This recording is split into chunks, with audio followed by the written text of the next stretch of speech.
আমাদের আজকের গল্প শ্যামা, কলমে মিঠু রায় চক্রবর্তী। সবসময় বিয়ের কথা শুনতে একদম ভালো লাগে না মা। আচ্ছা, বিয়ে না করেও তো থাকা যায়, তাই না? গভীর কালো দুটি চোখ তুলে মায়ের দিকে তাকায় শ্যামাশ্রী। ঝংকার দিয়ে ওঠেন বীণা দেবী। না, থাকা যায় না। মেয়েদের বিয়ে না করে সারা জীবন আইবুড়ো থাকা যায় না। আর যে থাকে থাক, আমি আমার মেয়ের বিয়ে দেবই দেব, সে তুমি যতই না বলো। বিশু ঘটককে আমি পাত্রের সন্ধান করতে বলে দিয়েছি। এরপর দেখি সবার সামনে কিভাবে তুমি আমায় অপমান করো। দুমদাম পা ফেলে মেয়ের ঘর ছাড়েন বীণা দেবী। বিছানার উপর রাগ করে বসে পড়ে শ্যামাশ্রী। অবুঝ মাকে সে কিভাবে বোঝাবে তার বিয়ে না করার প্রকৃত কারণ। নিজের পাতলা শরীর ও গায়ের কালো রং নিয়ে সবার কাছে সবসময় উপহাসের পাত্রী সে। স্কুলে কলেজে অনেকেই তার সাথে বন্ধুত্ব করেছে, কিন্তু কেউ কখনো কাছে আসেনি। বন্ধুদের মধ্যে বিভাসকে খুব ভালো লাগতো তারই সহপাঠী ছিল বিভাস। পড়াশোনায় ভালো, সুশ্রী সুন্দর এক যুবক। স্কুলে এমনকি কলেজেও তাদের বন্ধুত্ব ছিল চর্চার বিষয়। তাদের এই গভীর বন্ধুত্ব দেখে তার বান্ধবীরা সবাই আড়ালে মুখ টিপে হাসত, তাকে রাগাতো। এই শ্যামা, বেশ ভালো বন্ধু জুটিয়েছিস তো। তা তোদের শুধুই বন্ধুত্ব নাকি আরও কিছু রে?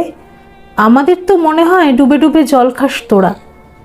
বন্ধুদের এই রাগানোগুলো সে খুবই উপভোগ করত। আর এইভাবেই বিভাসকে ভালোবেসে ফেলে শ্যামাশ্রী। সে ভেবেছিল হয়তো বিভাসও তাকে পছন্দ করে, তাই কলেজে এত মেয়েদের ছেড়ে দিয়ে শুধু তার সঙ্গেই পড়াশোনার আলোচনা করে, আড্ডা দেয়, ক্যান্টিনে খেতে যায়। হয়তো বিভাসও সে ভালো বন্ধু বলে বিভাস তাকে ভালোবাসার কথাটা বলতে পারছে না। এরকম মনের মধ্যে হাজারটা প্রশ্ন চলতে থাকে, যার উত্তর নিজেই নিজের পছন্দ মতো সাজিয়ে নেয়। কলেজ শেষ হওয়ার পর বিভাস কলকাতায় চলে যায় MBA পড়তে, আর শ্যামাশ্রী বর্ধমান বিশ্ববিদ্যালয়ে ইতিহাসে MA কোর্সে ভর্তি হয়। বিভাস কলকাতায় পড়তে চলে যাবে বলে শ্যামাশ্রীর ভীষণ মন খারাপ। তাই একদিন সে বিভাসকে নিজের মনের কথাটা বলে দেয়। দেখ বিভাস, তুই এখান থেকে চলে যাচ্ছিস, আমার ভীষণ মন খারাপ লাগছে। মনে হচ্ছে তুই সারা জীবনের মতো আমাকে ছেড়ে চলে যাচ্ছিস। কলকাতায় গিয়ে আমাকে ভুলে যাবি না তো বিভাস? তোকে ছেড়ে আমি থাকতে পারবো না রে, বলেই ঝরঝর করে কেঁদে ফেলেছিল সে। তাকে কাঁদতে দেখে বিভাস একটু অবাক হয়েছিল। কি আবোল তাবোল বকছিস শ্যামা? হ্যাঁ, তুই আমার খুব ভালো বন্ধু, তোকে ছেড়ে যেতে আমারও ভীষণ খারাপ লাগছে, কিন্তু এটাই তো বাস্তব শ্যামা। আগে থেকেই তো ঠিক ছিল আমি কলকাতায় পড়তে চলে যাব, তার জন্য এত কান্নাকাটির কি আছে? এ কথা শুনে মুখটা নামিয়ে নিয়েছিল সে। লজ্জা জড়ানো গলায় বলেছিল, তোকে খুব ভালোবাসি রে বিভাস, তাই ছাড়াছাড়ির কথা ভাবলেই কষ্ট হচ্ছে। কি বললি শ্যামা? আমাকে তুই ভালোবাসিস? অত্যন্ত বিস্মিত হয়ে জিজ্ঞাসা করেছিল বিভাস। চকিতে বিভাসের দিকে চোখ তুলে তাকিয়েছিল শ্যামাশ্রী। কেন, তুই বুঝিস না নাকি আমাদের এতদিনের বন্ধুত্ব? আমি তো সেই কবে থেকেই তোকে ভালোবাসি রে। থাম থাম শ্যামা, কী সব আবোল তাবোল বলছিস? আমরা দুজন শুধু দুজনের বন্ধু, এখানে ভালোবাসাবাসির কথা আসে কিভাবে? না মানে তুই? কথা আটকে যায় শ্যামার। কি এত মানে মানে করছিস? এখন সারাদিন হিন্দি সিনেমা দেখিস নাকি? শোন শ্যামা, ছেলেরা মেয়েরা প্রেমিক প্রেমিকা ছাড়াও ভালো বন্ধু হতে পারে, আর তোর সঙ্গে শুধু আমার বন্ধুত্বের সম্পর্ক, অন্য কিছু নয়। আর তুই প্লিজ এসব ন্যাকা ন্যাকা প্রেমের কথা বলিস না। সরি রে বিভাস, আমি ভেবেছিলাম তুইও বুঝি আমাকে ভালোবাসিস। আসলে বুঝতে ভুল হয়েছিল আমার। এই তো, এখন ঠিক ভাবছিস তুই? তোর সত্যি বুঝতে ভুল হয়েছে? আয়নায় নিজেকে দেখেছিস ভালো করে? তুই যেমন পাতলা আর তেমনি কালো। শুধু পড়াশোনায় ভালো হলেই হয় না ম্যাডাম, মেয়েদের একটু সুন্দরী হতে হয়, সেক্সি হতে হয়, তবেই না ছেলেদের সাথে প্রেম হয়। তোর সাথে কে প্রেম করবে রে? তুই একদমই প্রেমিকা হওয়ার উপযুক্ত নোস। সরি শ্যামা, তুই আমার ভালো বন্ধুও হতে পারিস, কিন্তু প্রেমিকা ইম্পসিবল। অবাক বিস্ময় অন্য এক বিভাসকে দেখেছিল শ্যামা। এই বিভাস তার বন্ধু, বেস্ট ফ্রেন্ড। আজ ভাবতেও লজ্জা হচ্ছে। কি সুন্দর হাসতে হাসতে তার চেহারা, গায়ের রং তুলে সুন্দর অপমান করে যাচ্ছে। চোখে জল চলে আসে শ্যামার। সরি রে, সরি বিভাস, এগুলো আমি ঠিক ভেবে দেখিনি। কারোর প্রেমিকা হতে হলে পাতলা হওয়া চলবে না, গায়ের রং কালো হওয়া চলবে না। এত বুদ্ধিদীপ্ত বিষয় সম্বন্ধে আগে ভাবনা চিন্তা করিনি। সত্যি তুই আমার চোখ খুলে দিলি বিভাস। রাগ করিস না শ্যামা, তোকে আমি সত্যি কথাটাই বললাম। তুই সব দিন আমার বন্ধু হয়ে থাকবি, তবে আমার জীবনে প্রেমিকার জায়গাটা অন্য কারোর জন্যই ফাঁকা থাকবে। আমি চাই আমার প্রেমিকা হবে খুব মিষ্টি, খুব সুন্দর গোলগাল একজন নারী, যাকে নিয়ে বন্ধুদের সঙ্গে পার্টি করা যায়, ফেসবুকে ইনস্টাতে ছবি পোস্ট করা যায়, বন্ধুদের বুকে চোরা ঈর্ষার আগুন জ্বালানো যায়। তেমনি একজন young smart beautiful society girl, বুঝলি বোকা? মৃদু হেসে শ্যামা বলে, বুঝলাম। কলকাতায় চলে গেলেও তোর সঙ্গে আমার যোগাযোগ থাকবে শ্যামা, ফোন করিস আমাকে। সরি রে বিভাস, তোর সঙ্গে আর আমার যোগাযোগ রাখাটা সম্ভব হবে না। আমার মতো একজন পাতলা কালো আনস্মার্ট বান্ধবী রেখে কী করবি? তার চেয়ে কলকাতায় গিয়ে চেষ্টা কর। সুন্দরী গার্লফ্রেন্ডের মতো সুন্দরী বান্ধবীও গোটা কতক জুটে যাবে। বাই। বিভাসকে আর কথা বলার সুযোগ না দিয়ে সেখান থেকে চলে এসেছিল শ্যামাশ্রী। এরপর কয়েকটা রাত শুধু কেঁদেছি, সেটা যতটা না বিভাসের প্রত্যাখ্যানের জন্য, তার চেয়ে অনেক বেশি নিজের নারীত্বের অপমানের জন্য। জীবনে প্রথম এত বড় অপমানিত, অসম্মানিত হলো সে। বন্ধুর, প্রেমিকের কাছে অপমানিত হয়ে তার জীবন থেকে প্রেম শব্দটাই সরে গিয়েছিল। না শ্যামাশ্রী, ইচ্ছে করে ওইসব প্রেম ভালোবাসা শব্দগুলোকে জীবন থেকে বাদ দিয়ে দিয়েছিল। তারপর সে পড়াশোনার প্রতি নিজের সম্পূর্ণ মনোযোগ সঁপে দেয়, বইকে তার প্রিয় বন্ধু, প্রিয় সাথী করে নেয়। তবে বিভাসের একটা কথা এখনো মনে গেঁথে আছে তার, তোর মতো কালো পাতলা আনস্মার্ট, চোখে মাইনাস পাওয়ারের মোটা চশমা, তুই কারোর প্রেমিকা হওয়ার যোগ্য নোস শ্যামাশ্রী। ইতিহাসে এমএ করার পর বর্ধমান বিশ্ববিদ্যালয় ইতিহাসে পিএইচডি কোর্সে ভর্তি হয় শ্যামাশ্রী। সাথে সাথে চলে ডব্লিউবিসিএস পরীক্ষার জন্য প্রস্তুতি। বর্ধমানের একটা নামী কোচিং সেন্টারে সে ভর্তি হয়ে যায়। এখন সারাদিন নিজের পড়াশোনায় ডুবে থাকে। লক্ষ্য পশ্চিমবঙ্গ সরকারের প্রশাসনিক বিভাগে একটা চাকরি পাওয়ার। এসব করতে করতে বয়স প্রায় 28 ছুঁয়েছে। তাই বীণা দেবী উঠে পড়ে লেগেছেন বড় মেয়ে শ্যামাশ্রীকে পাত্রস্থ করতে। ঘরে বাইরে এত চাপ আর নিতে পারছেন না তিনি। স্বামীর মৃত্যুর পর তার পেনশনের টাকায় তাদের মা মেয়ের সংসার চলে। পেনশন হিসাবে অবশ্য বেশ মোটা টাকা পান বীণা দেবী। নিজেদের সংসার খরচ করেও প্রতি মাসে বড় মেয়ের বিয়ের জন্য 1010 টাকা তিনি জমিয়ে ফেলেন। বড় মেয়ে শ্যামার গায়ের রং বেশ চাপা, নিন্দুকেরা অবশ্য বলে কালো। তবে মায়ের চোখ তো, তাই বীণা দেবী শ্যামাকে কালো না বলে শ্যামল বর্ণ বলেন। অথচ শ্যামাশ্রীর ছোট বোন শুভশ্রী কি সুন্দর দেখতে, টানা টানা চোখ, ফর্সা ধপধপে গায়ের রং, একদম পুরো বীণা দেবীর জেরক্স কপি। অন্যদিকে শ্যামাশ্রী পুরো পিতৃমুখী মেয়ে, গায়ের রংটাও পেয়েছে বাবা কালীপদ বাবুর মতো কালো। এখন এই কালো মেয়েকে পাত্রস্থ করা দায় হয়ে পড়েছে বীণা দেবীর। তাই ঘটককে বলেছেন তিনি, যত টাকা বর্পণ লাগে আমি দেব, আপনি শুধু ভালো সুচাকুরে ছেলের সম্বন্ধ আনুন। বড় মেয়েকে আমি সোনা দানা গয়নায় মুড়ে দেব। আর এতেই সম্পূর্ণ বেঁকে বসেছে শ্যামাশ্রী। এ বিষয়ে মায়ের চিন্তাধারার সম্পূর্ণ বিপরীত মেরুতে অবস্থান করে সে। বরপণ দিয়ে বিয়ে কাভি নেই। তাই তার ধনুক ভাঙাপণ, একটা চাকরি তাকে পেতেই হবে, আর কিছুতেই সে বিয়ে করবে না। কিন্তু বীণা দেবী নাছোড়বান্দা। শ্যামার বয়স প্রায় 28 ছুঁয়েছে। পাড়া প্রতিবেশী আত্মীয় স্বজন সবাইকে কত মিথ্যা কথা সাজিয়ে গুছিয়ে বলবেন তিনি। সেদিন সবার সামনে তার নিজের মেজ বৌদি ফস করে বলে উঠল, কি যে বলো তুমি ঠাকুরজি, শ্যামার বয়স 25 বছর। বলি তোমার মাথাটা ঠিক আছে তো? শুভশ্রীর বিয়ে হলো 22 বছর বয়সে, তার 3 বছরের ছেলে আছে। তাহলে আমাদের শুভশ্রীর বয়স হলো 26 বছর, সেখানে শ্যামার বয়স কিভাবে 25 হয়? রোগা পাতলা দেখলে কি হবে? শ্যামার বয়স এখন এক কথা 28 চলছে, তার একটুও কম নয়। সে তুমি যতই লুকোছাপা করো ঠাকুরছি। এমন অকাট্য যুক্তিও হিসাব শুনে মুখটা নামিয়ে নেন বীণা দেবী, চোখে জল নামে। কি করি বলে দাও না মেজ বৌদি।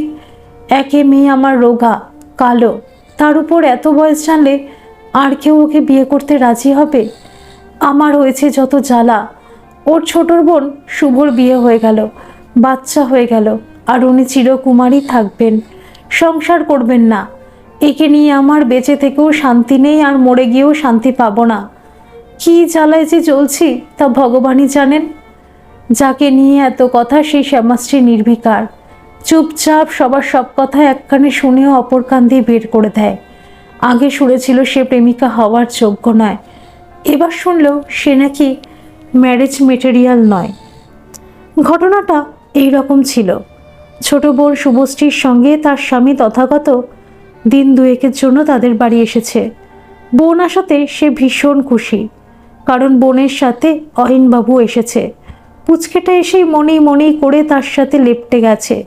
সেও অহিনবাবুকে বুকে জড়িয়ে ধরে একটা শিশুর মন প্রাণ ভরে নিচ্ছে।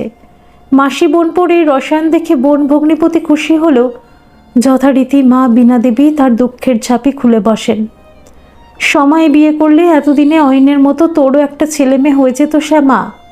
তোকে সংসারী করে দিয়ে আমি হাঁপ ছেড়ে বাঁচতাম, কিন্তু সেটা তো হওয়ার নয়, সবই আমার কপাল।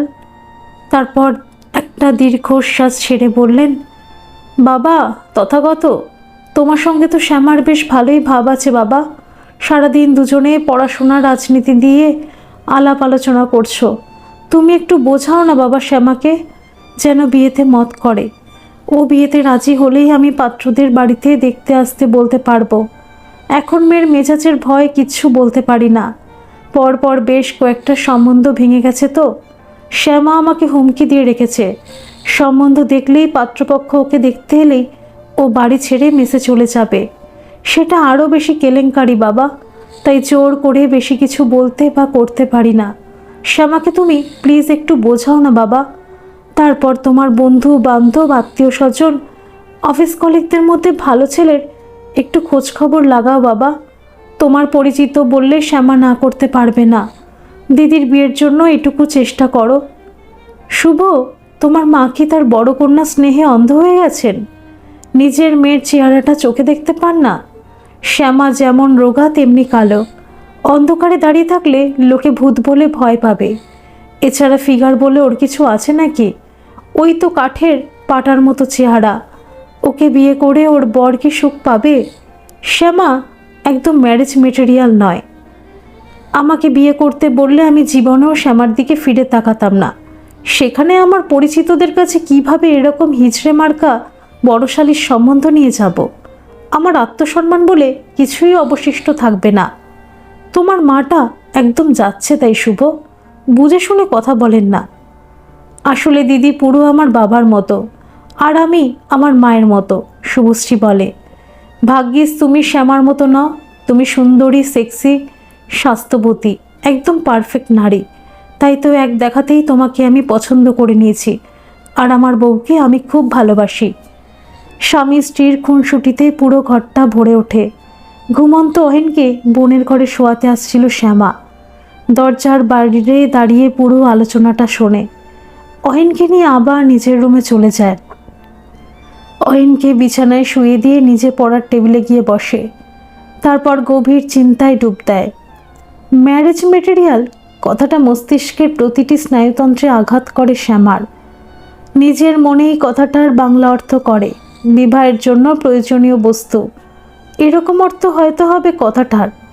তার প্রকৃত অর্থ দাঁড়ায় অনেক পুরুষ এখনো মনে করে তাদের বিবাহিত স্ত্রীরা বা নারীরা মানুষ নয়, অথবা কোনো জীবন্ত প্রাণী নয়, শুধু একটি বস্তু, বিবাহে উপযোগী একটি বস্তু। নিজেদের ইচ্ছে মতো নেড়ে চেড়ে বস্তুটিকে দেখে, তার শরীর, স্বাস্থ্য, ফিগার, গায়ের রং, বেঁটে, লম্বা, দাঁত উঁচু ইত্যাদি ইত্যাদি গুণমান বিচার করে বিয়ের বাজার ক্রয় করতে হয়। না হলে ঠকে যাওয়ার সম্ভাবনা প্রবল। সত্যি কি মডার্ন চিন্তাধারা। পড়ার টেবিলে বসেই মনে মনে বিড়বিড় করে শ্যামাশ্রী, হয়তো আমি পুরুষদের নারীকে দেখার এই দৃষ্টিভঙ্গি বদলাতে পারবো না, কিন্তু নিজে কখনো এরকম তথাকথিত ম্যারেজ মেটেরিয়াল হব না। নিজেকে নিজের মতো তৈরি করব। যত প্রবল বাধা আসুক না কেন হাল ছাড়ব না। এই রোগা কালো আস্মার্ট চশমা চোখে মেয়েটাও পারে সকলের সামনে মাথা উঁচু করে দাঁড়াতে। তাই আমি একদিন সকলকে দেখিয়ে দেব, একজন নারীর পরিচয় শুধুমাত্র কোনো পুরুষের প্রেমিকা বা বউ বা সন্তানের মা হওয়ার জন্য নয়। তার সবচেয়ে বড় পরিচয় সে নারী, সমাজে পুরুষদের পাশে তার সহাবস্থান। সে একজন দায়িত্বশীল সমাজ গড়ার কারিগর। আমি দেখিয়ে দেব আমি একজন আধুনিক ভারতের শিক্ষিত নারী, যে মেধার জোরে মাথা উঁচু করে নিজের পরিচয় নিজে তৈরি করতে পারে। সামনে রাখা মধ্যযুগের ইতিহাসের বইটা খুলে পড়তে থাকে শ্যামাশ্রী। রাত গভীর থেকে গভীরতর হয়, বিষয়বস্তুর গভীরে ডুবে যায় সে। অনেক ঝগড়াঝাটি, চিৎকার চেঁচামেচির পর মায়ের জেদে শেষ পর্যন্ত পাত্রপক্ষের সামনে বসতে হয় শ্যামাশ্রীকে। পাত্র পুলক চ্যাটার্জি বিডিও অফিসের সিভিল ইঞ্জিনিয়ার। হালকা আকাশে একটা শাড়ি পরে চায়ের ট্রে হাতে পাত্রপক্ষের সামনে আসে শ্যামাশ্রী। তাকে দেখতে পুলকের বাবা, মা, দিদি, জামাইবাবু ও পুলক এসেছে। শ্যামাশ্রী অনুভব করে সেই ঘরে ঢুকতে সবাই পুরো চুপচাপ হয়ে গেছে। পাত্রের বাবা জিজ্ঞাসা করেন, তুমি এখন কি পড়াশোনা করছো মা? শ্যামাশ্রী মৃদু স্বরে বলে, মধ্যযুগের ইতিহাস নিয়ে রিসার্চ করছি, আর সাথে সাথে WBCS পরীক্ষার প্রস্তুতি নিচ্ছি। পাত্রের মা মুখ বাঁকিয়ে বলেন, সে যতই পড়াশোনা করো মেয়েদের সেই হেসেল ঠেলতে হয়। তা রান্না বান্না, বাড়ির কাজ এসব পারো তো? সঙ্গে সঙ্গে বীণা দেবী বলে ওঠেন, মেয়ে আমার সব কাজ জানে দিদি, আমি ওদের দুই বোনকে বাড়ির সব কাজ শিখিয়েছি। পুলকের দিদি প্রশ্ন করে, তা বড় মেয়ে থাকতে থাকতে ছোট মেয়ের কেন আগে বিয়ে দিলেন মাসিমা? শ্যামাশ্রীর কি বিয়েতে কোনো সমস্যা ছিল? আসলে শ্যামার আমার পড়াশোনায় বুদ্ধি খুব ভালো। ওর ইচ্ছে লেখাপড়া শেষে চাকরি করবে, নিজের পায়ে দাঁড়াবে।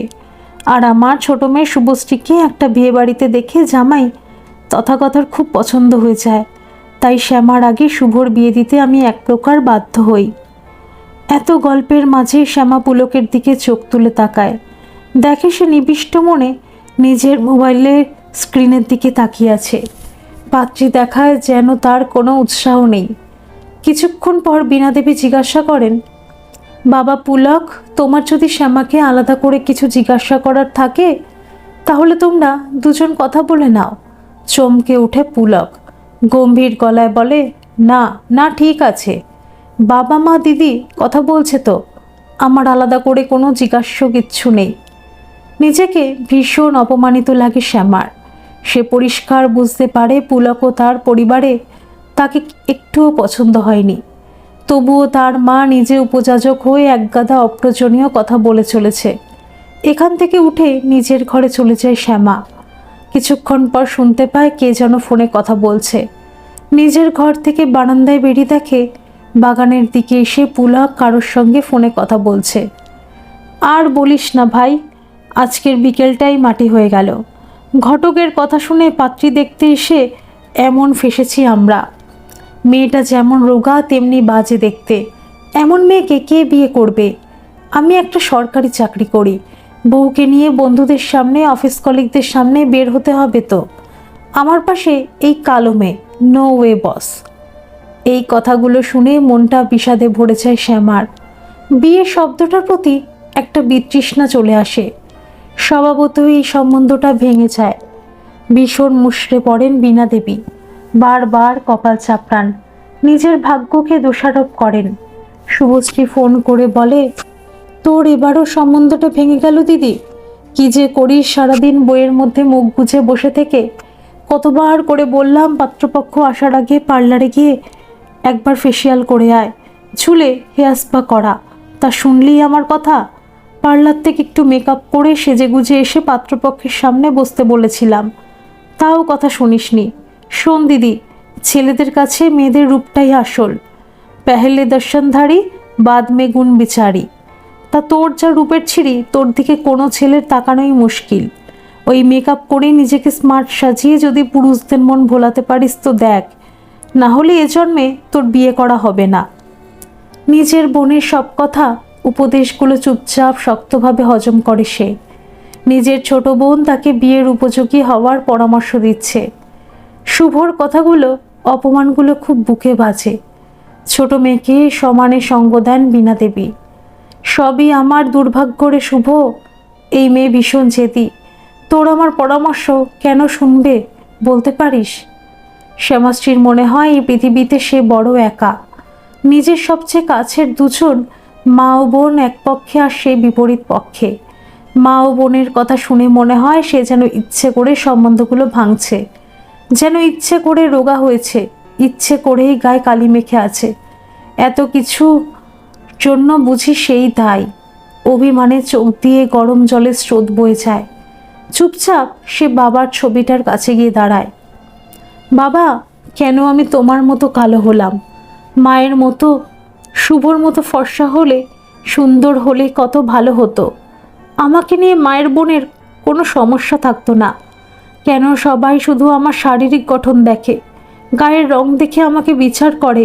বাবা, এ সংসারে কি মানুষের মন মানসিকতার কোনো দাম নেই? কেন এখনো রূপ দেখে বিয়ের বাজারে পাত্রী কেনা বেচা চলে? ছোট থেকে একই কথা শুনতে শুনতে আমি যে ক্লান্ত, বিরক্ত হয়ে গেছি। এত অপমান আর নিতে পারছি না বাবা। কান্নায় ভেঙে পড়ে শ্যামা। কিছুক্ষণ পর একটু শান্ত হয়ে চোখের জল মুছে বাবাকে দেখে। বাবার কথাগুলো মনে পড়ে। আমাদের সমাজটা বৈপরীত্যে ভরা শ্যামা মা। এখানে আমরা সমাদরে মা কালীর পুজো করি, কিন্তু সমাজ কালো মেয়েকে নিচু চোখে দেখে। গায়ের রং কালো হওয়ার জন্য এই যে তোকে এত কথা শুনতে হচ্ছে, এসব থেকে তুই বের হতে পারবি যদি কালো শরীরে মা কালীর মতো তেজ ধারণ করতে পারিস। দেখেছিস মা কালী সবসময় কেমন আপন তেজে ঝলমল করছেন? মা কালীর কাছ থেকে কিছুটা তেজ, কিছুটা শক্তি ধার নে শ্যামা। দেখবি এমন একদিন আসবে যেদিন সবাই তোর দিকে শ্রদ্ধার সঙ্গে দেখবে। নিজের আত্মবিশ্বাস হারাস না মা, দৃঢ়ভাবে সামনের দিকে এগিয়ে চল। বাবার বলে দেওয়া সেদিনের কথাগুলো আজ আবার নতুনভাবে উপলব্ধি করে শ্যামা। কিছুদিন পর মাকে বলে, মা, আমি ইউনিভার্সিটির কাছে একটা মেস দেখেছি, আগামীকাল ওখানে চলে যাব। বিস্মিত হয়ে বীণা দেবী বলেন, সে কি কথা? নিজেদের বাড়ি থাকতে মেসে যাবি কেন? আর কত লোক হাসাবি? না মা, এখানে আমার পড়াশোনার ক্ষতি হচ্ছে, আমি মেস ভাড়া নিয়ে নিয়েছি, আগামীকাল চলে যাব। এরপর মা মেয়েতে অনেক বাদ বিবাদ, তর্ক বিতর্ক হয়। শ্যামা চুপ করে মায়ের বিলাপ, শুভর অপমান সব সহ্য করে। পরের দিন নিজের জিনিসপত্র বইপত্র নিয়ে মেসে গিয়ে ওঠে। জীবনের প্রথম মেসে থাকতে এসেছে শ্যামা, নিজের বাড়ি ছেড়ে। মাকে ছেড়ে এখানে থাকতে ভীষণ কষ্ট হচ্ছে, মন খারাপ হচ্ছে তার। পরক্ষণেই মনে হয় বিয়ে হলে তো নিজের বাড়ি, মা সব কিছু ছেড়ে চলে যেতে হতো। আবার বিয়ের তুলনা, নিজেই ফিক করে হেসে ফেলে। সত্যি মেয়েদের জীবনের সঙ্গে বিয়ে শব্দটা যেন ওতপ্রোতভাবে জড়িত। বিয়ে না হলেই মেয়েদের জীবন অসম্পূর্ণ, অসফল। সমাজ এখনো এই ধারণায় বিশ্বাসী। কিছুদিন পর থেকে আবার পড়াশোনার গভীরে ডুবে যায় শ্যামা। ইউনিভার্সিটি, লাইব্রেরি ও মেসবাড়ির মধ্যেই নিজেকে বেঁধে নেয়। এভাবেই একটা বছর পেরিয়ে যায়। এই বছরের WBCS পরীক্ষার প্রথম ধাপ প্রিলিমিনারি পরীক্ষায় সে পাশ করেছে। এরপর মেন পরীক্ষার জন্য জোরদার প্রস্তুতি আরম্ভ করে দেয়। সারা দিন রাত বইয়ের মধ্যে মুখ গুজে এক অসাধ্য সাধনের উঠে পড়ে লাগে। প্রায় সারা রাত জেগে পড়ার জন্য চোখের তলায় গাঢ় কালির ছাপ পড়ে। সে আরও রোগা পাতলা হয়ে যায়।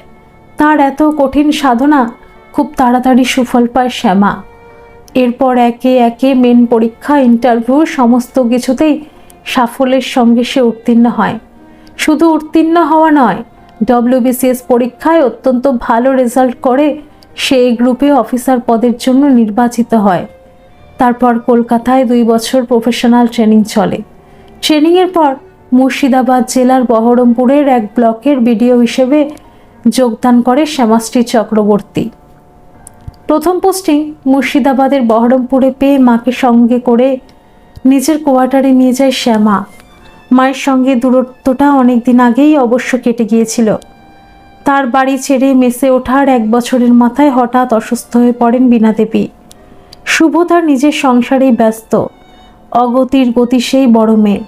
অগত্যা মেস ছেড়ে তাকে বাড়িতে মায়ের কাছেই ফিরতে হয়।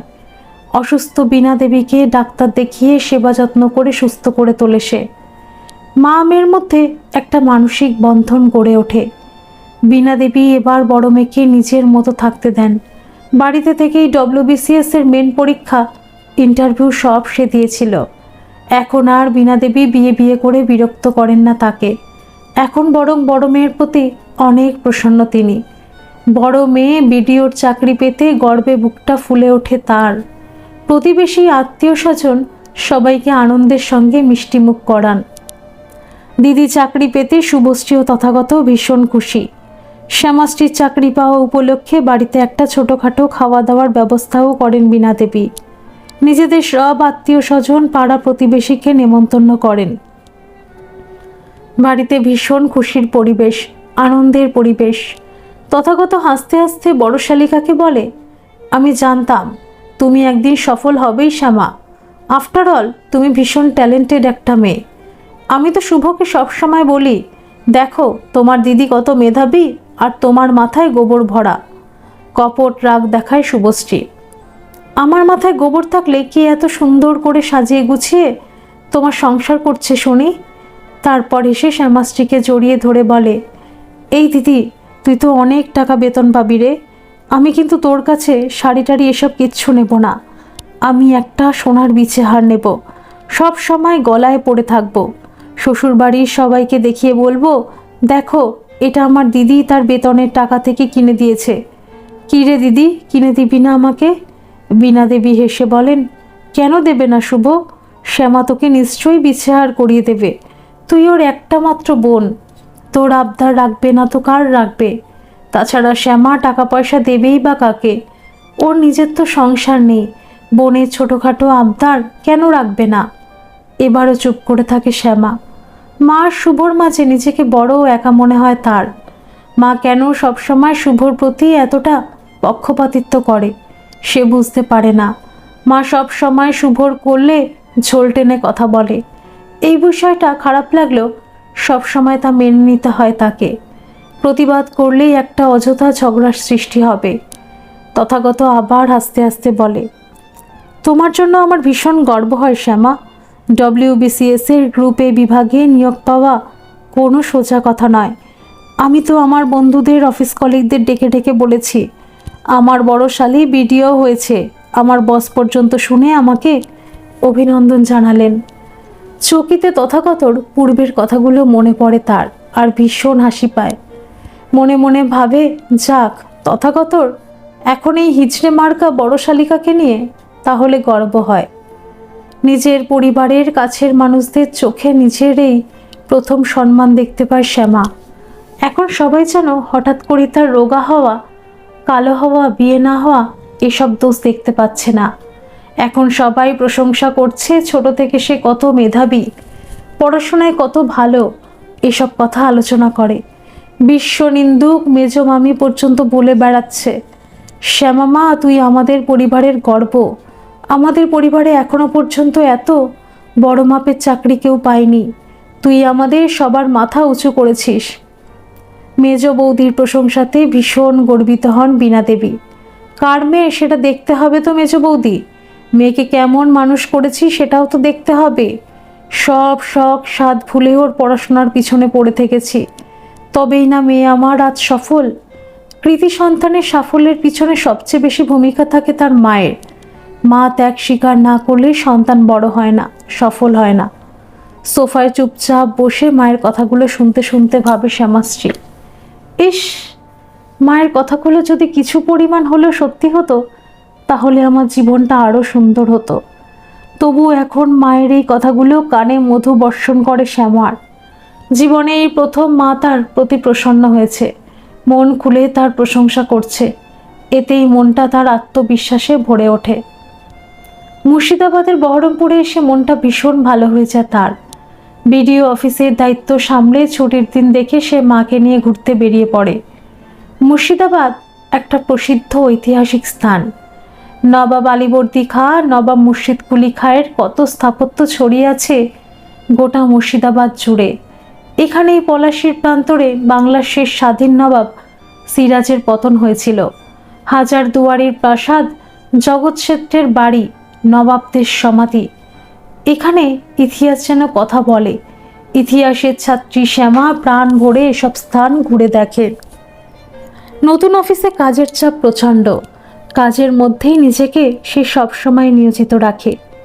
বীণা দেবী এখনও বলেন, এবার তুই বিয়েতে মত দে শ্যামা, এখন তো চাকরি করিস, দেবী কত ভালো ভালো পাত্র পাওয়া যাবে। শুভ বলছিল, তথাগতর একজন জ্যাঠতো দাদা আছে, সে বড় ইঞ্জিনিয়ার, সল্টলেকে চাকরি করে। শুভর ছেলের জন্মদিনে তোকে দেখেছে। তথাগতর জেঠু জেঠিমা তোকে ওদের ছেলের বউ করতে আগ্রহী। ছেলেরও তোকে পছন্দ আছে। তথাগত শুভর নিজের পরিবার। তাহলে এখানেই তোর বিয়ের কথাবার্তা ফাইনাল করে দি, কি বলিস তুই? হাসে শ্যামা। মা, আমার এখন 31 বছর বয়স হয়েছে, আর আমি এখনও রোগা পাতলাই আছি। গায়ের রং তো আমার জন্মগতভাবেই কালো। দেখতে তো আমি একদম সুন্দরী নই, বিশেষ করে শুভর মতো তো নই। তা তোমার এই পাতলা কালো মেয়ের জন্য তথাগতর পরিবার থেকে যে সম্বন্ধ আসছে যে বড়। আগে তো আমি ঠিক ম্যারেজ ম্যাটেরিয়াল নেই বলে এসব সম্বন্ধ ভেঙে যেত। এখন আমার মধ্যে কি পরিবর্তন হলো মা? বীণা দেবী বলেন, আগের সঙ্গে এখনের অনেক তফাৎ শ্যামা। এখন তুমি বিডিও, তোমার সামাজিক সম্মান, আর্থিক পরিস্থিতি অনেক ভালো, তাই হয়তো ওনার আগ্রহী তোমাকে বাড়ির বউ করতে। তথাগতকে বলে দিও মা, এখন আমি বিয়ে করব না। আমার নতুন চাকরি, এখন আমাকে কাজে মন দিতে হবে। এই ব্লক অনেক পিছিয়ে পড়া, এই ব্লকের মানুষদের উন্নয়নে আমাকে প্রচণ্ড পরিশ্রম করতে হবে। গজ গজ করেন বীণা দেবী। শুভ তথাগতের সঙ্গে ফোনে বড় মেয়ের প্রচণ্ড সমালোচনা করেন। ওদিকে শুভ মায়ের কান ভারী করে। বীণা দেবী বড় মেয়ের উপর সব রাগ ছাড়েন। থাকো তুমি তোমার জেদ নিয়ে, আমি চললাম। রেগে শুভর বাড়িতে চলে যান বীণা দেবী। ব্যক্তিত্বময়ী শ্যামা এখন মা বোনের এসব কর্মকাণ্ডে আর বিচলিত হয় না। থাকুক মা নিজের ছোট মেয়েকে নিয়ে। যখন আবার রোগ জ্বালা হবে তখন ঠিক আমাকে মনে পড়বে। তাই শ্যামা আর বীণা দেবীকে আটকায় না, বহরমপুরে নিজের কোয়ার্টারে একাই থাকে। মাস 8 পর বহরমপুরে তাদের ব্লকে সিভিল ইঞ্জিনিয়ারের পোস্টে যোগদান করে পুলক চ্যাটার্জি। বিডিওর কেবিনে শ্যামাশ্রীর সঙ্গে চোখাচোখি হতে চমকে ওঠে পুলক। এই সেই পাতলা কালো মেয়েটা। 4 বছর আগে এদের বাড়িতে সম্বন্ধ দেখতে গিয়ে এই মেয়েটিকেই তো নাকচ করে এসেছিল সে। আর আজ সেই মেয়ে শ্যামাশ্রী নাকি যেন নাম বিডিওর চেয়ারে বসে আছে। পুলককে বাধ্য হয়ে বলতে হয়, গুড মর্নিং ম্যাডাম। পুলককে এক ঝলক দেখেই চিনতে পেরেছিল শ্যামা, কিন্তু এখন যেন চেনেই না, এমন ভাব করে বলে, good morning mister Chatterjee, please take your seat. শ্যামাশ্রীর মিষ্টি গলা শুনে আরেকবার চমকে উঠে পুলক, তার সামনের চেয়ারে বসে পড়ে। বিডিও শ্যামাশ্রী চক্রবর্তীর মুখোমুখি বসে ঘেমে নিয়ে যায় পুলক। এখন অফিসে সর্বক্ষণ এই মেয়েটিকে ম্যাডাম ম্যাডাম বলেই ডাকতে হবে। অস্বস্তিতে পড়ে যায় সে। মুর্শিদাবাদে নিজের কোয়ার্টারে খুব ভালো সময় কাটে শ্যামাশ্রীর। মাকে আর সে আসতে বলেনি, থাক শুভর কাছে। শুভর প্রতি মায়ের টান সব দিন বেশি। এখন শুভ কিছুদিন মাকে নিজের কাছে রেখে সেবা যত্ন করুক। এবছর পুজোর ছুটিতে একটা ট্যুর কোম্পানির সঙ্গে রাজস্থান বেড়াতে যাওয়ার টিকিট কেটে নেয় সে। এখন নিজের হাতে টাকা পয়সা আছে, তাই ইচ্ছে আছে পুরো ভারতবর্ষ ঘুরে দেখবে। আর জীবনে অন্য কারোর জন্য নয়, এবার শুধু নিজের খুশির জন্য বাঁচবে। ষষ্ঠীর দিন তাদের যাত্রা আরম্ভ হয়।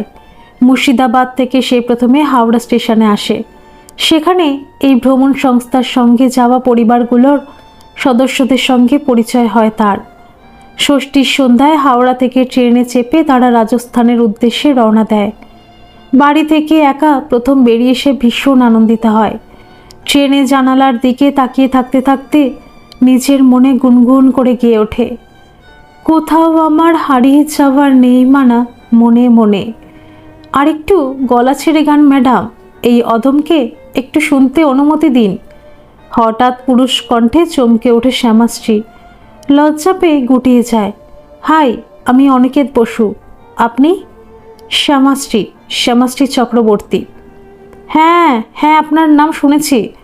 আপনি তো এই পথের সাথে ট্যুর কোম্পানির সঙ্গে প্রথমবার বেড়াতে যাচ্ছেন, তাই না? রাজেন্দা আপনার কথা বলছিলেন। আসলে আমি প্রতি বছর এদের সাথে বেড়াতে যাই, তাই বেশিরভাগ লোকই আমার পরিচিত। এই আপনাকেই নতুন দেখছি। তা আপনি কি একা নাকি সাথে আর কেউ যাচ্ছে? বেশ হবে, আপনার সাথে গল্প করতে করতে সময় কেটে যাবে। অনিকেতের একতরফা বকবকানির চোটে তার মাথা গরম হয়ে গেছে। আচ্ছা, বকতে পারে লোকটা। মনে মনে এক রাশ বিরক্তি নিয়ে সে জানালার বাইরে তাকিয়ে আছে। তবে প্রথম প্রথম অনিকেতকে যতই বিরক্ত লাগুক, পরে পরে মানুষটাকে বেশ ভালো লেগে গেছে তার। শুধু তার নয়, তাদের সঙ্গে যাওয়া প্রত্যেকের পছন্দের ব্যক্তি হয়ে উঠেছে অনিকেত। অনিকেত বসু ইতিহাসের অধ্যাপক, কলকাতার একটা নামী কলেজে অধ্যাপনা করেন। ইতিহাস বিষয় অগাধ জ্ঞান তার। রাজস্থান সফরে তিনি ছিলেন তাদের অলিখিত গাইড। কি সুন্দর সাবলীলভাবে রাজস্থানের একটার পর একটা স্থাপত্যের গল্প তুলে ধরেছিলেন সকলের সামনে। রাজপুতদের না জানা কত বীরগাথা, কত লৌকিক কাহিনী অবলীলায় বলে চলেছিলেন। সব কিছু মুগ্ধ হয়ে শুনছিল শ্যামাশ্রী। আর যতই অনিকেতকে দেখছিল, তার কথা শুনছিল, ততই তার প্রতি মুগ্ধ হয়ে পড়ছিল সে। একটা বিশেষ ধরনের অনুভূতি সৃষ্টি হচ্ছিল। তারপর সে আরও প্রত্যক্ষ করে ইতিহাস ছাড়া অন্যান্য বিষয়ে ভদ্রলোক বেশ সাবলীল, গানের গলাও বেশ ভালো। মরু শহরে জ্যোৎস্না গায়ে মেখে হোটেলের ছাদে তাদের প্রত্যেক দিন গানের আসর বসত। সেই আসরেও মধ্যমণি অনিকেত। এইভাবে খুব আনন্দে মজায় পুজোর কয়েকটা দিন কেটে যায়। মনে এক রাশ খুশি সজীবতা নিয়ে রাজস্থান থেকে ফেরে সে। জীবনে প্রথমবার পুজোটা এত ভালো কাটলো শ্যামার। প্রতিবার পুজোতে মায়ের সঙ্গে শুভর সঙ্গে সবসময় একটা চাপানোতর চলত তার। দিদি, তুই এই গোলাপি সালোয়ারটা পরে পুজো দেখতে যাবি? সত্যি কি পছন্দ তোর? কালো গায়ে গোলাপি সালোয়ার, পুরো সঙ্গের মতো লাগবে। এই ড্রেস পরে তুই আমার সঙ্গে বেরোস না প্লিজ। বন্ধুদের সামনে আমার মাথা কাটা চাপে। শুভশ্রীর কথাগুলো সব সময় কানে বাজে তার। সাথে সাথে মাও সঙ্গ দেয়। আমি তো বলেছি শুভ, শ্যামা তোর গায়ের রং কালো, হালকা রঙের শাড়ি চুড়িদার কেন। তা শ্যামা কি শোনে আমার কথা? ওর হালকা কালার পছন্দ নয়, গাঢ় নীল পছন্দ। কালো গায়ে ঘন নীল কেমন মানাবে বল? অভিমানে মা বা শুভ কারোর সঙ্গেই পুজোতে সে বের হতো না। নিজেই একা গিয়ে পাড়ার প্যান্ডেলে অষ্টমীর অঞ্জলি দিয়ে আসত। শুভ সারা শহর বন্ধুদের সঙ্গে পড়ে তথাগতর সঙ্গে হই হই করে ঠাকুর দেখে বেড়াতো। তাকে একবারও সঙ্গে যেতে বলতো না। তাই সে বাড়িতে বসে পুজোর দিনগুলোতে 4-5টা পুজো বার্ষিকী পড়ে শেষ করত। এবছর সে স্বাধীন, বন্ধনমুক্ত। তাই রাজস্থান সফরে এসে নিজের ইচ্ছে মতো গাঢ় রঙের সালোয়ার কুর্তি পরছে। আবার বাকিদের সঙ্গে আনন্দ করে রাজস্থানী ঘাগড়া, চলি, ওড়নি পরে, রাজস্থানী অলংকার পরে রাজস্থানী মহিলা সেজে অনেক ছবি তুলেছে। থর মরুভূমির বুকে কালো রঙের একটা সিল্কের শাড়ি পরে বালির উপর বসে বিভিন্ন ভঙ্গিমায় ছবি তুলেছে। নিজের মনকে পুরো খোলা হাওয়ায় উড়িয়ে দিয়েছে। আজ মন যা চায় তাই সে করবে। রাজস্থান সফরের প্রতিটি মুহূর্তকে ক্যামেরা বন্দি করে রাখছে। অবসর সময়ে এসব টুকরো সুখের মুহূর্তগুলো দেখবে বলে। তার একার অনেক ছবি অনিকেত তুলে দিয়েছে। অনিকেত যেন পুরো টিমের অদৃশ্য ফটোগ্রাফার, হাসি মুখে সবার ফটো তুলে বেড়াচ্ছে। মরুভূমির বাড়িতে বসে ছবি তোলার সময় অনিকেত এসে বলে, এই কালো শাড়ি আর খোলা চুলে আপনাকে অসামান্য সুন্দরী লাগছে ম্যাডাম। ভীষণ জোরে হেসে ফেলে শ্যামা।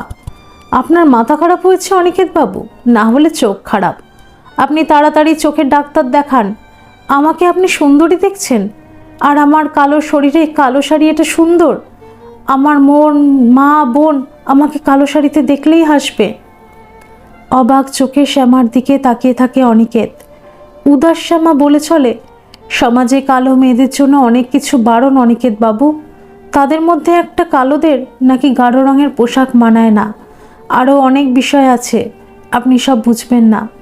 হালকা হেসে অনিকেত বলে, আমি বেশি কিছু বুঝতেও চাই না শ্যামাশ্রী, তবে আমি আপনার অনেক ছবি তুলে দিয়েছি তো, তাই একজন ফটোগ্রাফার হিসেবে বলছি, আপনি গাঢ় রঙের পোশাক পরবেন, তাতে কিন্তু আপনাকে বেশ ভালো লাগে। আর কে কি বলল তাতে একদম কান দেবেন না। জীবনটা আপনার, পছন্দটা আপনার। জীবনে নিজের মতো করে বাঁচুন, নিজের পছন্দে বাঁচুন। ভগবান মানুষকেই একটাই জীবন দিয়েছেন, এটাকে নিজের মতো উপভোগ করুন। অনিকেতের চোখের দিকে তাকিয়ে তার কথাগুলোর মধ্যেই ডুব দেয় শ্যামা। গল্পে গল্পে সূর্যাস্ত হয়ে যায়, ধীরে ধীরে সন্ধ্যা নামে মরুভূমির বুকে। 5 বছর বহরমপুরে অত্যন্ত দক্ষতার সঙ্গে প্রশাসনের দায় দায়িত্ব সামলায় শ্যামাশ্রী। চাকরি জীবনের দ্বিতীয় পোস্টিং পায় নদিয়ার চাকদহ শহরের একটা ব্লকে। বহরমপুরের অফিস ছেড়ে আসতে মনটা তার ভারাক্রান্ত হয়ে যায়। দীর্ঘ 5 বছর ধরে অফিসের প্রত্যেকটি কর্মীর সঙ্গে একটা হার্দিক সম্পর্ক গড়ে উঠেছিল। এখন সব ছেড়ে আবার নতুন জায়গায় গিয়ে সব কিছু নতুনভাবে শুরু করা, নতুন নতুন চ্যালেঞ্জের সম্মুখীন হওয়া।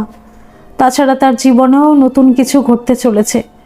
কখনো আশা করেনি শ্যামাশ্রী তার জীবনে এত কিছু ভালো ঘটবে। রাজস্থান সফর থেকে ফিরে আসার পর অনিকেতের সঙ্গে বেশ ভালো একটা বন্ধুত্ব গড়ে উঠেছিল তার।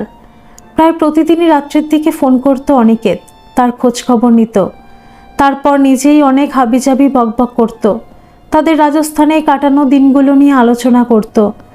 এভাবেই ধীরে ধীরে দুজনের মধ্যে বন্ধুত্ব গড়ে ওঠে। শ্যামাশ্রীর তরফে অনিকেতের প্রতি মুগ্ধতা থাকলেও নিজের চাকরির পজিশন, বয়স, পূর্বের তিক্ত অভিজ্ঞতা সব কিছু ভাবনা চিন্তা করে নিজের মনকে সে অনেক শাসনেই বেঁধে রাখত। অপরদিকে অনিকেতের কথায় শুধু বন্ধুত্বের আভাস, তবুও একটা ভালো লাগা আচ্ছন্ন হয়ে থাকে শ্যামা। দিনের শেষে কেউ তো জিজ্ঞাসা করে, কেমন আছো শ্যামাশ্রী, কেমন কাটলো তোমার আজকের দিনটা? তোমাদের ব্লকের সেই সমস্যাটার সমাধান হলো? মাননীয়া বিডিও সাহেবা কি রায় দিলেন? অনিকেতের এরকম কথা হেসে ফেলে সে। এই ছোট্ট প্রাপ্তিতেই সে ভীষণ খুশি। তারপরে 2 বছর পুজোতে অনিকেতের সঙ্গে দেখা হয়েছে তার। পথের সাথে ভ্রমণ সংস্থার সঙ্গে তারা একত্রে গ্যাংটক, ছাঙ্গুলেক, বাবা মন্দির, একবার অন্যবার নীলগিরি, মহীশূর, উঠে গেছে। আর এই দুটো সফরে দুজনে আরও কাছাকাছি এসেছে। সম্পর্কটা বন্ধুত্ব ছাড়িয়ে অন্যদিকে মোড় নিয়েছে। মুন্নার লেকের পাশে দাঁড়িয়ে একটা নাম না জানা ফুল শ্যামার হাতে দিয়ে তাকে প্রপোজ করে অনিকেত। তুমি আমাকে বিয়ে করবে শ্যামা? শ্যামাশ্রী অবাক হয়ে তাকিয়ে থাকে। বলে কি লোকটা, সোজা বিয়ের প্রস্তাব? ভালোবাসে কিনা সেটা একবারও বললে না। তার মনের কথা পড়ে নিয়ে হেসে অনিকেত বলে, কলেজে ছাত্রদের মতো তোমাকে ভালোবাসি বলে অপেক্ষা করার চেয়ে এই বেশ ভালো। তুমি অনুমতি দিলে খুব তাড়াতাড়ি বিয়েটা সেরে নিতে চাই, না হলে আমাদের দুজনের বিয়ের বয়স দৌড়ে পালিয়ে যাবে। এ জন্মে আর তাকে ধরে আনতে পারবো না। শব্দ করে হেসে ফেলে শ্যামাশ্রী। মানুষটা এত মজা করে কথা বলে, তবুও নিজেকে সংযত করে সে। ভালো করে ভেবে নাও অনিকেত, রোগা পাতলা কালো স্মার্ট বউ পাবে, কিন্তু জীবনে অনেক ঠকবে। বন্ধুত্ব হওয়ার পর শ্যামাশ্রী তার লাগাতার সম্বন্ধ আসা, বিয়ে ভেঙে যাওয়া এসব কথা অনিকেতকে একদিন হেসে হেসে বলেছিল। হাসি মজা করলেও অনিকেত ঠিক বুঝেছিল কত গোপন ব্যথা, চোখের জল লুকানো আছে শ্যামার মধ্যে। এখন শ্যামার কথায় তার ব্যথার প্রতিফলন পায় সে। পরিস্থিতি পাল্টাতে দ্রুত হেসে বলে, কার এত বড় সাহস একজন বিডিও সাহেবাকে রোগা পাতলা কালো স্মার্ট বলতে পারে? মহারানী, আপনি একবার হুকুম করুন, আমি সেই গুস্তাকের মস্তক ছিন্ন করে আপনার চরণে অর্পণ করব। আবার তুমি মজা করছো অনিকেত? আমি একটা সিরিয়াস কথা বললাম, তুমি কি জীবনে একটুও সিরিয়াস হবে না? এবার একটু গম্ভীর হয় অনিকেত। রাজস্থানের তোমাকে প্রথম দেখেই তো ঠকতে আরম্ভ করেছিলাম ম্যাডাম। বাকি জীবনটা না হয় দুজন দুজনকে নিয়ে যোগ বিয়োগ গুণভাগের কাটাকুটি খেলা করেই কাটিয়ে দেব। অনিকেতের বাড়ানো হাতটা শক্তভাবে ধরে শ্যামাশ্রী। সেই হাতে ভরসার নির্ভরতার ছোঁয়া পায়। বাড়িতে অনিকেতের কথা মাকে, শুভকে, তথাগতকে বলতে আবার আরম্ভ হয় অশান্তি, ঝামেলা। শ্যামাশ্রী বুঝতে পারে না সে কি করবে। আগে ঝগড়া ঝামেলা তর্ক বিতর্ক হতো সে বিয়েতে রাজি হচ্ছে না বলে বা তার সম্বন্ধগুলো ভেঙে যাচ্ছে বলে। এখন আবার ঝামেলা আরম্ভ হয়েছে অনিকেতকে বিয়ে করার কথা বলায়। কি যে সমস্যার মধ্যে পড়েছে সে। অনিকেতের কথা শুনে মা ঝাঁঝিয়ে ওঠেন। অনিকেত বসু অব্রাহ্মণ ছেলে, আর বিয়ে করার ছেলে পেলি না? আমার ব্রাহ্মণ বাড়িতে অব্রাহ্মণ জামাই আমি মানতে পারবো না। শুভশ্রী দাপিয়ে ওঠে। আমার জ্যাঠা শ্বশুরের ছেলে তন্ময় দা, সে কি দোষ করেছিল? নিজের থেকে ওরা সম্বন্ধ পাঠালো, তখন না করলি কেন? বিয়ে করলে তো তন্ময় দাকেই করতে পারতিস। সল্টলেকে বাড়ি গাড়ি, দাদা বড় ইঞ্জিনিয়ার, আমাদের পাল্টি ব্রাহ্মণ পরিবার। তাকে তোর পছন্দ হলো না। জানিস তোর জন্য শ্বশুরবাড়িতে আমাকে কত কথা শুনতে হয়েছে, এমনকি তথাগত আমাকে যাচ্ছে তাইভাবে অপমান করেছে। এত অহংকার ভালো নয় দিদি। চাকরি পেয়ে বিডিও হয়ে তোর খুব অহংকার হয়েছে।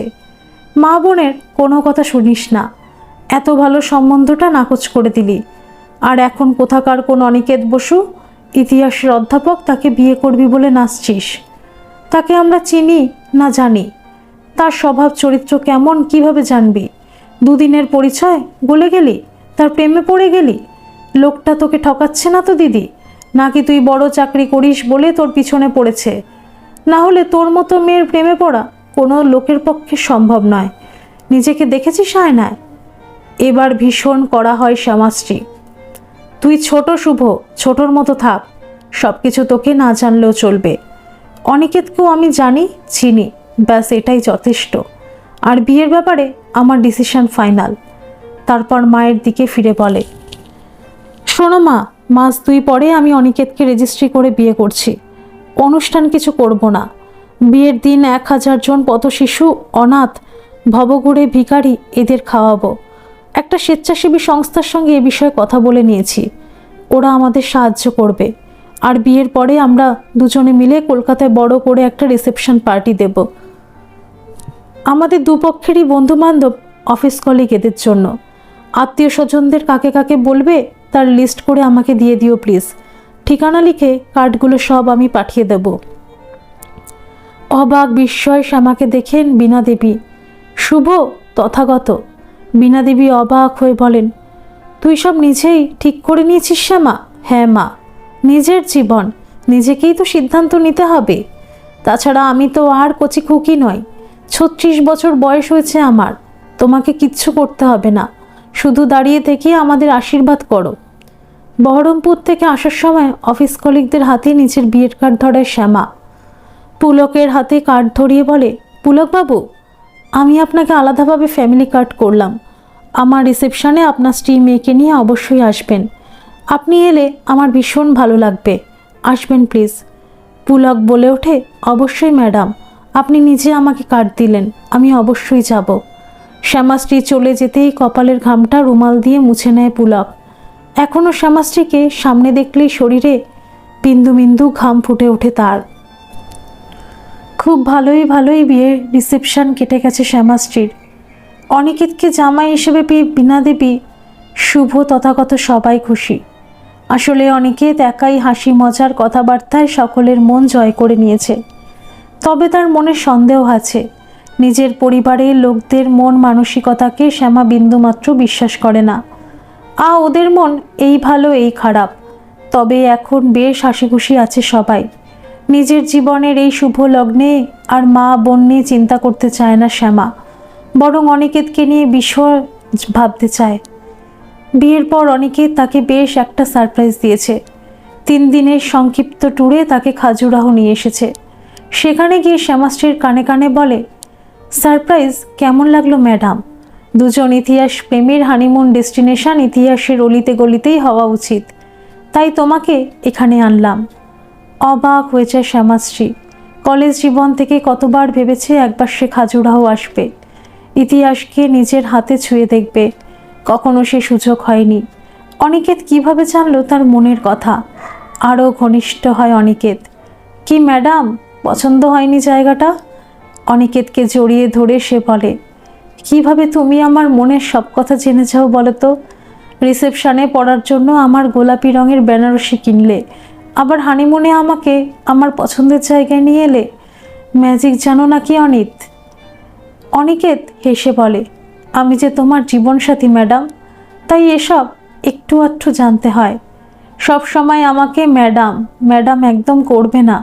অফিসে ম্যাডাম, আবার বাড়িতেও যদি ম্যাডাম শুনতে হয় তাহলে আমার ভালো লাগবে না। তাহলে কি বলবো শ্যামাশ্রী? সে অস্ফুটে বলে, শুধু শ্যামা বলবে। ঠিক আছে, তাহলে তুমি আমাকে অনি বলবে না, শিব বলবে? শিবুও বলতে পারো। শ্যামা শিব বেশ মানানসই না?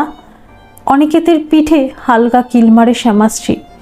এই লোকটা ভীষণ বাজে, সব সময় শুধু মজা আর ইয়ার্কি, ভালো লাগে না। মুখে ভালো লাগে না বললেও গভীর ভালোবাসায় অনিকেতকে জোরে জড়িয়ে ধরে সে। হানিমুন থেকে ফিরে নদিয়ার চাকদাহের নির্দিষ্ট ব্লকের দায়িত্ব নেয় শ্যামা। এখানে কাজ চলাকালীন হঠাৎ একদিন বিভাসের সঙ্গে দেখা। বিভাস তার কেবিনে এসেই জাকিয়ে বসে, চিরবির করে বলতে আরম্ভ করে, বিশ্বাস হয় না রে শ্যামা, আমার সেই স্কুল কলেজের বেস্ট ফ্রেন্ড শ্যামা আজ বিডিও শ্যামাশ্রী চক্রবর্তী। আমি যখন তোর নামটা লোকের মুখে শুনলাম একদম বিশ্বাস করিনি, সেজন্য হাঁপাতে হাঁপাতে দেখা করতে এলাম। এতদিন বাদে বিভাসকে দেখে ভালো লাগে তার। অনেক দিন পর তোর সঙ্গে দেখা হলো। তা কেমন আছিস বিভাস? কি করছিস এখন? থাকিস কোথায়? আমাদের পৈতৃক বাড়ি তো কৃষ্ণনগরে। এখন অবশ্য আমি নিজের দোতলা বাড়ি করেছি, আর কৃষ্ণনগরে আমার নিজের ব্যবসা আছে। বিভাস একটু থামে, তারপর শ্যামাশ্রীর কপালে সিঁদুর দেখে জিজ্ঞাসা করে, তা বিয়ে করেছিস কবে? সেই ভাগ্যবান ব্যক্তিটি কে রে, আলাপ করাবি না? হেসে শ্যামাশ্রী বলে, সে ভদ্রলোক ভাগ্যবান নয় রে, নিতান্ত পাগল দুর্ভাগা লোক। না হলে আমার মতো রোগা পাতলা কালো আনস্মার্ট মহিলাকে ভালোবেসে বিয়ে করে? আমি তো কখনো কারোর প্রেমিকা বা স্ত্রী হওয়ার যোগ্য ছিলাম না, তাই না রে বিভাস? অম্লান মুখে শ্যামার খোঁচাটা হজম করে বিভাস হেসে বলে, পুরনো কথা ভুলে যা শ্যামা, তখন বয়স কম ছিল, কি বলতে কি বলেছিল তা কি এখন কেউ মনে রাখে? তাছাড়া আমরা তো বন্ধু নাকি? বেশ কিছুক্ষণ বকবক করে বিদায় নেয় বিভাস। তারপর প্রায় বিডিও অফিসে আসতে থাকে। অফিসের সব স্টাফ জানে বিভাস দত্ত ম্যাডামের বন্ধু, তাই সবাই বিভাসকে বেশ ভালোই খাতির করে। তবে বিভাসের এরকম গায়ে পড়ার স্বভাবে বেশ বিরক্ত হয় শ্যামাশ্রী। অনিকেতকে বলে, কি উটকো ঝামেলা বলো তো, বন্ধু বলে বেশি কিছু বলতেও পারি না, কিন্তু রোজ অফিসে বিভাসের গল্প করতে আসাটা বড্ড বাড়াবাড়ি হচ্ছে। অনিকেত বলে, শক্ত হও শ্যামা, পার্সোনাল আর প্রফেশনাল জীবন আলাদা রাখো। প্রয়োজনে বিভাসকে বাড়িতে আসতে বলো, তবে অফিসে বেশি বন্ধুত্ব দেখিও না। এখানকার কোনো লোকজনকে বেশি বিশ্বাস করা উচিত নয়। তুমি একটা গুরুত্বপূর্ণ প্রশাসনিক পদে আছো, নিজের পদের সম্মান বজায় রাখবে। অনিকেতের কথাগুলো যে এভাবে অক্ষরে অক্ষরে মিলে যাবে তা ভাবতে পারিনি শ্যামাশ্রী। বেশ কিছুদিন বাদে বিভাস আবার আসে তার কাছে। তোর সঙ্গে আমার একটা দরকারি কথা আছে শ্যামা। তোর ব্লকের প্রত্যেকটা প্রাথমিক, উচ্চ প্রাথমিক, মাধ্যমিক, উচ্চ মাধ্যমিক, আইসিডিএস প্রত্যেকটা স্কুলে মহিলাদের জন্য শৌচাগার তৈরির প্রকল্প, ওই লেডিস টয়লেটের গভর্নমেন্ট স্কিম যেটা এসেছে, তার জন্য তো তোদের অফিসে বিভিন্ন সংস্থার কাছ থেকে টেন্ডার ডেকে কোটেশন জমা নেওয়ার কাজ চলছে। এখানকার কাগজেতে বিজ্ঞপ্তি বেরিয়েছিল। চাকদাহ, কৃষ্ণনগর, শান্তিপুর, ফুলিয়ার অনেকে ব্যবসায়ী কোটেশন জমা দিয়েছে। আমিও আমার কোম্পানির তরফে কোটেশন জমা দিতে চাই। এখন সব কিছুই তোর উপর নির্ভর করছে। আমাকে একটু দেখিস শ্যামা, যেন এই কাজের অর্ডারটা আমি পেয়ে যাই। সন্ধ্যেতে এক প্যাকেট মিষ্টি নিয়ে তার কোয়ার্টারে এসে কথাগুলো বলে বিভাস। স্তব্ধ হয়ে শোনে শ্যামা, তারপর স্পষ্টভাবে বলে, এসব কি কথা বলছিস বিভাস? আমি কেন তোকে আলাদা করে সুযোগ দিতে যাব? তুই তোর মতো কোটেশন জমা দে। ওই স্পেশাল অর্ডারটার জন্য আমরা একটা কমিটি তৈরি করেছি। সেখানে যে কোম্পানিকে যোগ্য বলে মনে হবে তাকেই কাজের অর্ডারটা দেওয়া হবে। এখানে আমি কি করব? হাসাস না শ্যামা, তুই এখানকার বিডিও, তোর অর্ডারটাই প্রধান। এসব কমিটি টমিটি উপরে লোক দেখানো সব জায়গায় থাকে। কলকাঠিটা তো তুই ভেতর থেকে নাড়বি। বাকিদের কোটেশনের রেটগুলো আমাকে প্লিজ জানিয়ে দিস। আমি আগামী পরশু সেই মতো নিজের কোটেশনটা জমা দেব। তুই যেভাবেই হোক অর্ডারটা আমাকে পাইয়ে দে। এটা কোটি কোটি টাকার প্রজেক্ট। আমার লভ্যাংশ থেকে অর্ধেক আমি তোকে দিয়ে যাব। এই তুমি আমার মেয়েকে ঘুষ দেওয়ার কথা বলছো?